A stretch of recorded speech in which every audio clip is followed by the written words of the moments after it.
ডাক বিভাগের কথা উঠলেই স্মৃতির ঝুলি খুলে বসেন দেশের বয়স্ক নাগরিকেরা। অন্যদিকে এই প্রজন্মের কিশোর তরুণদের কাছে অনেকটাই অপরিচিত একসময়ের সবচেয়ে গুরুত্বপূর্ণ যোগাযোগের এই মাধ্যম।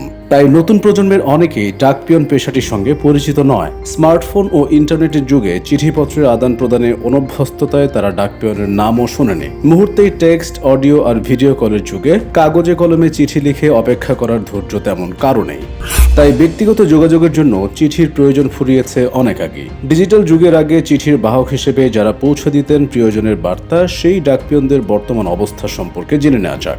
ডাক অধিদপ্তরের তথ্য অনুযায়ী বর্তমানে বাংলাদেশে মোট পোস্ট অফিসের সংখ্যা ৯,৯৭৪টি। এর মধ্যে ৮,৫৪৩টি পোস্ট অফিসই এক্সট্রা ডিপার্টমেন্টাল বা অবিভাগীয়।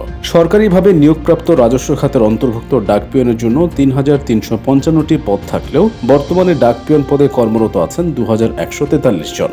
এক্সট্রা ডিপার্টমেন্টাল ডেলিভারি এজেন্ট হিসেবে আছেন আরও ৭,২৫৩ জন। এছাড়া আউটসোর্সিং এর মাধ্যমে সারা দেশে সাময়িকভাবে নিয়োগপ্রাপ্ত ডাকপিয়নের সংখ্যা ২৮৯ জন।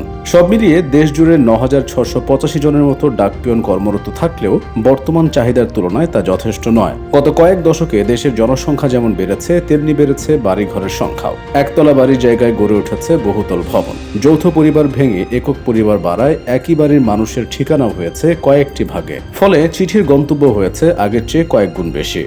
এই গন্তব্যগুলো পাড়ি দিতে গিয়ে প্রায় হিমশিম খেতে হয় ডাকপিয়নদের। ডাকপিয়ন হিসেবে খাকি পোশাক পরে সাইকেলে চাপা যে মানুষদের ছবি আমাদের কল্পনার চোখে ভাসে, শহরের ডাকঘরগুলোতে এখন তার প্রতিফলন দেখা যায় না। ইউনিফর্মের বদলে সাধারণ জামা কাপড় পরেই তারা কাজে নামেন। একসময় ডাক বিভাগ থেকে ডাকপিয়নদের সাইকেল দেওয়া হলেও এখন আর সেই ব্যবস্থা নেই। মফস্বল বা গ্রামাঞ্চলের ডাকপিয়নেরা নিজস্ব সাইকেলে চেপে কাজে বেরোলেও শহরে সাইকেলের চল তেমন নেই। চিঠি বিলির কাজে প্রায় বড় বড় অ্যাপার্টমেন্ট বিল্ডিং এ ঢুকতে হয় তাদের। বাইরে সাইকেল রেখে গেলে তার নিরাপত্তার দায়িত্বে কেউ থাকে না। ফলে বাস, রিক্সা বা পায়ে হেঁটেই দূর দূরান্তের পথ পাড়ি দিতে হয় শহুরে ডাকপিয়নদের। যাতায়াত খরচ হিসেবে আগে অফিস থেকে টাকা বরাদ্দ থাকলেও এখন তা নেই বললেই চলে। তাই যাতায়াত খরচের বড় অংশ যায় তাদের নিজেদের পকেট থেকেই। যখন দেশে চিঠির প্রচলন অনেক বেশি ছিল, তখন প্রিয় মানুষের চিঠি বা মানি অর্ডার নিয়ে গেলে সবাই খুব খুশি হয়ে ডাকপিয়নদের বকশিশ দিত। এই রীতি ছিল দেশের সব জায়গাতেই, কিন্তু এখন সেই প্রচলনও নেই। একসময় প্রেম, ভালোবাসা বা বন্ধুত্বের জন্য প্রধান মাধ্যম ছিল চিঠি, কিন্তু সময়ের সঙ্গে সঙ্গে বদলে গেছে সবই। প্রেমপত্রের আদান প্রদান একেবারে থেমে না গেলেও তা হাতে হাতে বা ডিজিটাল মাধ্যমে পাঠানোই সুবিধাজনক মনে করে বর্তমান প্রজন্ম। সেজন্য যুগের সঙ্গে তাল মিলিয়ে প্রযুক্তি নির্ভর করা হচ্ছে ডাক বিভাগকে।